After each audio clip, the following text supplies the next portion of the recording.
గుర్రంలా మారిపోయి పరుగులు తీశాడు.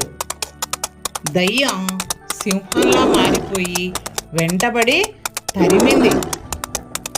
ప్రతాప్ చిలకలా మారి ఆకాశం వైపు ఎగరటం మొదలుపెట్టాడు. దయ్యం గద్దలా మారి ప్రతాప్ను పట్టుకోబోయింది. ప్రతాప్ వెంటనే గులకరాయిలా మారి క్రిందికి దిగసాగాడు. దయ్యం వడ్లగింజలా మారి నేల మీద పడసాగింది. వెంటనే ప్రతాప్ పిచ్చుకలా మారిపోయి వడ్లగింజను తినేశాడు. దయ్యం పీడ విరగడైంది. ప్రతాప్ ఇంటికి చేరుకున్నాడు. అప్పటి నుండి బుద్ధిగా పాఠశాలకు వెళ్ళి చదువుకోవటం మొదలుపెట్టాడు.